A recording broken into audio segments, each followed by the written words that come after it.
So hi, welcome everybody. My name is Diana and I am with Taptail Greenway. And I am conducting a series of interviews in honor of International Day of Women and Girls in Science, which is February 11th. And today I am here with Dr. Carmella Vizza from WSU. Would you like to say hi? Hi, everyone. Excited to be here. Would you give us a little review of what you do at WSU? Sure. So right now I am a postdoc, which essentially means I have finished my PhD and completed grad school. And so now I'm moving on to a position where I'm mostly conducting research with not any teaching at this moment, but with the end goal of hoping that I could be a professor in the future. So with both teaching and research responsibilities. So it's sort of like it's like the training wheels for a professor. That's how I put it. That's a good way to do it. Okay, so what is your view on being a scientist? Yeah, to me, being a scientist is all about the process of discovery, and that you have to be very passionate and curious as a person about the way the natural world works, and that you also follow a sense of like process as well as like a code of ethics. And so by that I mean, like, when you're conducting science, you're trying to be systematic about the way you do things, you're trying to be transparent, you're going to tell people about how you're doing that, and you want to be honest about what you're reporting. So to me, it's this idea of that we're trying to increase information and knowledge for society as a whole, but then also this ability to just like love solving puzzles or mysteries or these sort of gee whiz moments of, man, isn't science so cool? So that's Oh, that sounds great. Yeah, I know it's really important to be very systematic with everything, because you're going to do it with this, maybe in this location, someone else is going to do something, maybe the same type of thing, a different location, but need to kind of follow the same setup. And then you guys can compare data, etc. So yeah, definitely. I was talking to one of the people that I mentored today. We were talking about, let's like make sure when we're reporting this data that we report it in units that are meaningful to other people, right? If we report it in this way that only we understand what we did, that's not really that useful for society as a whole, or for other scientists to come and use that data, right? So yeah, I think that's important. It's a good point. Okay. At what point did you decide that you wanted to be a scientist?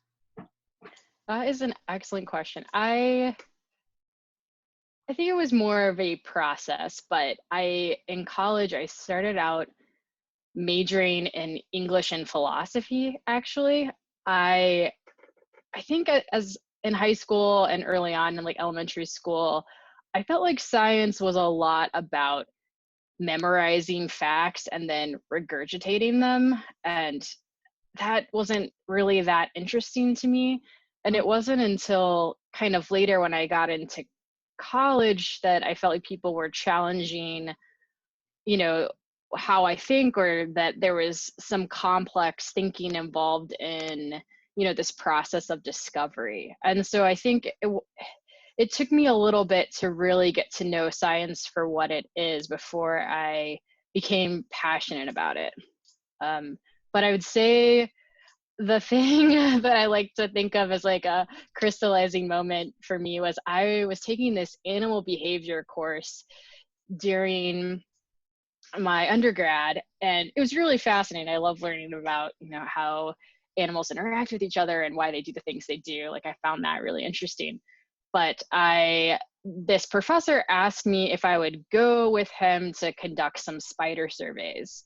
And we were conducting surveys. I went to Tulane University in New Orleans. And so it actually was right after Hurricane Katrina hit that we were surveying these spider populations. And so he had all this before data, and we were going out to this forest, and this is going to sound bizarre, but we were doing what's called a beat test. And essentially you take a stick and you like beat vegetation into this pretty much like tarp, and then the like spiders fall into the tarp. And then we use like essentially a tube that was connected to like a vessel of ethanol to kind of suck up the spider into the collection preservation jar. Mm-hmm. And I don't know, this was like the coolest thing I had ever done. I just thought it was pretty amazing. It sounds bizarre, I know, but I think at that moment I was like, I could do this, like for a living. Like this could be what I do. Like I'd always been passionate about being outdoors. I mean, so much that my mom and I are like extremely different, and so I would always go out and like be covered in worm guts and fish blood because I loved fishing, and I was just always getting dirty. And my mom was much more like, you know, she was like a feature twirler in high school, and just like, you know, we just had different interests. And so I think it was kind of a funny thing to realize that like, oh, maybe this is what I should be doing. Like I love being outside. This is what I should be studying. So. Oh, that's great. Yeah, that's, I don't know, my interest was like really, I guess at a pretty young age, but yeah, we were always outside doing stuff, and my mom was very particular about things, and my brother and I would always go down we had a field just around from the house, and a ditch, and so that was kind of our play area with the neighborhood kids. And I just remember bringing back like a big pail full of apples and the baby frogs, so a couple different stages, and having them in the backyard. And it's like, okay, I have to go inside and do something right now, right? So they'll stay there, and all the little baby frogs started hopping all over the back patio, and my mom said, oh my gosh, what's going on? That's awesome. So what was okay, we did a little bit of the undergraduate talk already, but I'm just going to say the full question here. What was your undergraduate degree path, and how did that lead you to your graduate studies or degree? Sure. So as I mentioned, I started out majoring in English philosophy, and then I started getting into science. And when I looked at if I wanted to minor in something, like my actual path is ecology and evolutionary biology. And I noticed that if I I want to, you know, minor in this, I have to take like an extreme number of chemistry classes, and I might as well just major in it. You know, it just got to that point. And so I ended up doing that as my major, and then actually minoring in English and philosophy. So kind of like switching it up. And I think what led me, I actually did a little bit of maybe untraditional way of going to grad school, because I worked for about 4 years before I did that. And the way I got to that was I had an internship as an undergraduate working for the Northwest Fisheries Science Center, and that's located in Seattle. And I was doing salmon research, essentially thinking about how salmon bring nutrients back from the ocean to the freshwater streams where they spawn, and then how those nutrients influence that habitat of the streams, and then the rest of like the terrestrial ecosystem that surrounds it. And so I had this internship. I really loved it. It was super awesome. And I ended up working there for 4 years after I finished my undergraduate. And so I got to the point where I felt like I got to be a project manager, and I got to mentor interns and undergraduates, and I got to plan field seasons and write reports and, you know, pursue some of my own projects. And I was kind of ready for more. You know, I wanted a little bit more control over the research that I was going to do. And so it made sense to me to go ahead and go back for my PhD at that point. But I wasn't one of those people that went like straight through. I know there are some people who do that, which I'm always admire, but I definitely wasn't there. Yeah, no. So The master's part, or is I that skipped the master's. Yeah, I did. kind of incorporated into pursuing, like if you're just going straight to PhD, is that? Kind of, yeah, it depends on the program and the school, but sometimes you can go just like straight to PhD. Like it took me 6 years to finish. I probably could have finished in 5, but I decided to teach my last year because I wanted that experience. But there's not really a huge rhyme or reason. A lot of times people pursue a master's first to make sure that they want to do a PhD.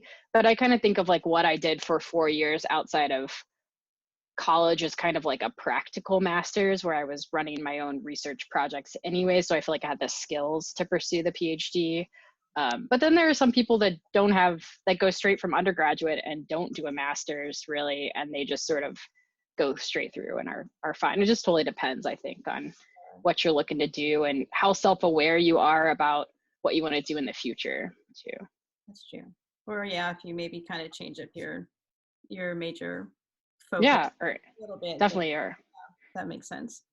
Or research interests too. Like sometimes people want just more exposure to different projects before they sort of settle down on what they want to focus on. So Right. Okay. So how important was a mentorship for you? You having a mentor. Yeah, I think mentorship is really crucial. I think in the sciences, if you're not having somebody that's teaching you how to conduct the process of science, right? I mean, the way that we do science and research isn't always incorporated into what we learn in class. So I think if you don't have somebody, I mean, then maybe that's something that should be, right? I think we should, as teachers, do a better job of teaching actual research skills. That being said, though, I think having that mentor is really important to help you bridge the gap between your coursework and, actually pursuing research. And so I think that's important. But I mean, I've had various mentors that have been fantastic. I've had mentors that, haven't always been fantastic. And I think, there's that difference that you can really tell. It's not until you maybe get a mentor that's not as good that you recognize how amazing it is to have somebody who is supportive and who wants to make sure that they're essentially encouraging you to succeed professionally and personally. So I think that's really crucial. I know that one of the reasons I chose my postdoc job now is I was really excited to work with Dr. Sarah Rowley, and you're going to interview her later, or maybe you've already interviewed her. But I was really excited because I knew she was just kind of starting up her lab. And so I thought it would be a great thing for me to come in as a postdoc and watch her sort of develop her lab. And so I was really excited about that and to have that connection. And so I think that can be really crucial to find people that you relate to or people that you have representation in a field that matters. I think, like for me growing up, I didn't ever think scientist was like actual career. I felt like scientist is like, what older white men in lab coats did, right? Like not somebody like me. I think, you grow up with a certain perception of who a scientist is, and where I grew up too, I mean, if you were successful, you needed to be like a doctor or a lawyer, like a medical doctor. And so, I think having these people in these career paths that you can relate to and talk to about everyday challenges or professional, personal, whatever it may be, like I think that's so important. Oh, absolutely. I know that was kind of the picture that I had growing up too, of a scientist. It's like, right. Yeah. So how important is it of you being a mentor? I think mentorship is really fulfilling. And I think that's something, especially since I'm only doing research right now and not any teaching, that I find like it's even more important to really round out sort of just my development and how I'm developing others. Because I think of it as a way to give back and sort of encourage the next generation of scientists. And so including, you know, like historically excluded groups, I think is really important in being able to mentor people that have sort of a growth mindset and encourage that growth mindset in your mentees so they can sort of tackle whatever, you know, professional goals they may have. Like I think it's, yeah, it's probably one of my favorite aspects of the job for sure. So, and I think it's also like it's a two-way street. Too often mentors think that, you know, they don't that they're just going to impart knowledge on their mentee, and I think it's actually way better if it's a two-way street where you're learning from each other. And so, you know, it's fun to look for people that are different than you, who think about things differently than you, because I think that's actually where you have the most productive exchange of ideas. Mm-hmm. Oh, exactly. Absolutely. Um, so here's a good one. So what were there any obstacles that you faced in getting to your current position? Yeah, I mean, I kind of mentioned just sort of like the lack of representation, or like what I thought was possible growing up in terms of being a scientist. But I think there's also, you know, little things that you have to do as a scientist. Like I can't tell you how many times, you know, you're like troubleshooting some sort of method and it just won't work, and you're trying it over and over and over. And so, I mean, I think there are those things that happen.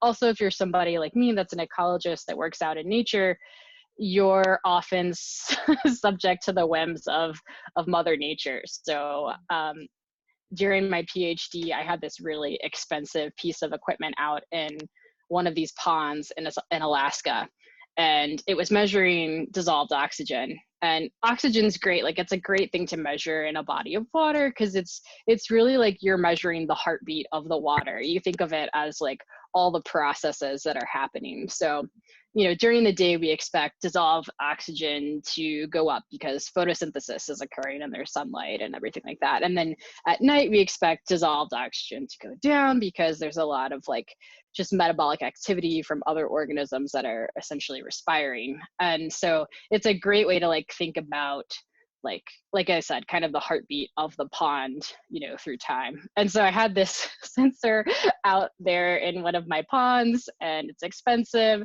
And we get up to the pond, and the way that we get to these ponds in Alaska is just like logistically challenging in of itself, because we have to drive usually like 30 minutes up to an hour, and then we put a boat in, Mm-hmm. and then we're boating to the area.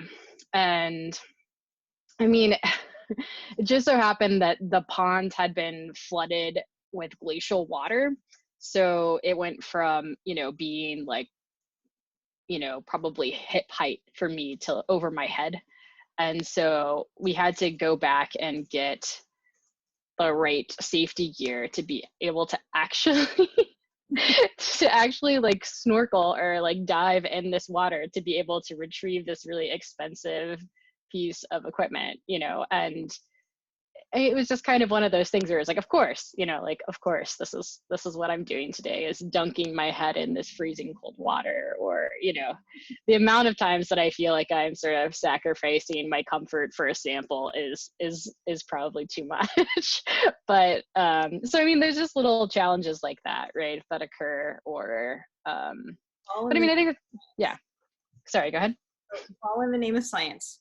Yeah, I think the key is just to like keep persisting and try to, if it's something that you could have done better, right, like planning better, being more organized, and like do that next time, right, improve. But if it's something you can't, you just have to try to adapt within the constraints that you have, and that's just how it works. So, and you have to be okay with that. So Okay, so I have one more question for you. Has your research focus changed through time? oh my gosh, has it ever? Yeah.